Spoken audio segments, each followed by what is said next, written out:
সূরা আলে ইমরান, ইমরানের পরিবার, কুরআন মাজিদের তৃতীয় সূরা। এই সূরার নামকরণ করা হয়েছে এর ৪৩ নম্বর আয়াত থেকে, ঈসা আলাইহিস সালাম এবং তার মায়ের বর্ণনা। এই সূরায় মারিয়াম আলাইহিস সালাম এর জন্ম, প্রতিপালন এবং তার পুত্র ঈসা আলাইহিস সালামের অলৌকিক জন্ম ও তার দাওয়াত সম্পর্কে বিস্তারিত আলোচনা করা হয়েছে। যেহেতু মারিয়াম আলাইহিস সালাম ইমরানের বংশধর ছিলেন, তাই এই পরিবারকে কেন্দ্র করে এই আলোচনা করা হয়েছে।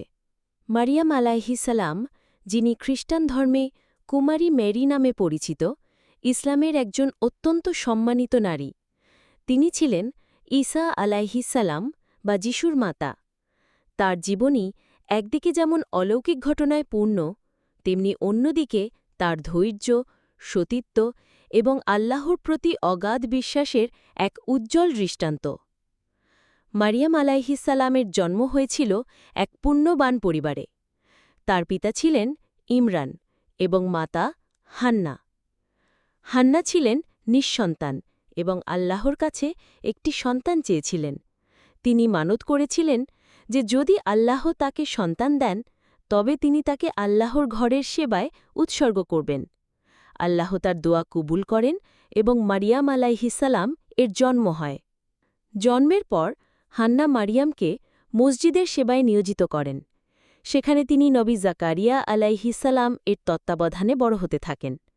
মারিয়াম আলাইহিস সালাম ছিলেন অত্যন্ত ধার্মিক এবং ইবাদতগুজার। তিনি বেশিরভাগ সময় আল্লাহর ইবাদতে মগ্ন থাকতেন। কথিত আছে তার জন্য জান্নাত থেকে খাবার আসত, যা দেখে জাকারিয়া আলাইহিস সালাম আশ্চর্যান্বিত হতেন।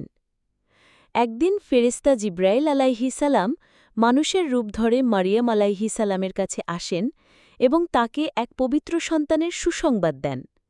মারিয়াম আলাইহিস সালাম বিস্মিত হয়ে জিজ্ঞেস করেন যে তার সন্তান কিভাবে হবে যখন তাকে কোনো পুরুষ স্পর্শ করেনি। জিব্রাইল আলাইহিস সালাম জানান যে এটা আল্লাহর কুদরত, তিনি যা ইচ্ছা করেন তাই হয়। আল্লাহ তাআলা কুন ফাইয়া কুন বললেই তা হয়ে যায়। এরপর জিব্রাইল আলাইহিস সালাম তার উপর ফু দেন এবং তিনি গর্ভবতী হন। গর্ভধারণের পর মারিয়াম আলাইহিস সালাম লোকনিন্দা এড়াতে লোকালয় থেকে দূরে চলে যান। প্রসব বেদনা উঠলে তিনি একটি খেজুর গাছের নিচে আশ্রয় নেন। আল্লাহ তাআলা তাকে অলৌকিকভাবে সাহায্য করেন। খেজুর গাছ থেকে তাজা খেজুর পড়তে থাকে এবং তার পায়ের নিচ থেকে একটা ঝর্ণা প্রবাহিত হয়। সন্তান জন্মদানের পর মারিয়াম আলাইহিস সালাম যখন তার নবজাতক ঈসা আলাইহিস সালামকে নিয়ে লোকালয় ফিরে আসেন, তখন লোকজন তাকে দেখে নানা কথা বলতে শুরু করে। তারা তার সতীত্ব নিয়ে প্রশ্ন তোলে। তখন আল্লাহ তাআলার নির্দেশে ঈসা আলাইহিস সালাম দোলনাতে থাকা অবস্থাতেই কথা বলে ওঠেন এবং বলেন যে তিনি আল্লাহর বান্দা এবং আল্লাহ তাকে কিতাব দিয়েছেন ও নবী করেছেন।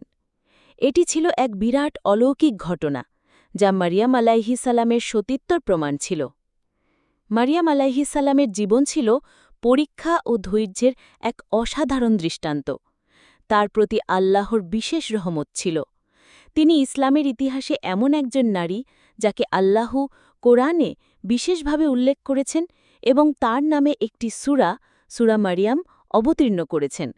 তিনি কিয়ামত পর্যন্ত সকল নারী পুরুষের জন্য এক অনুসরণীয় আদর্শ।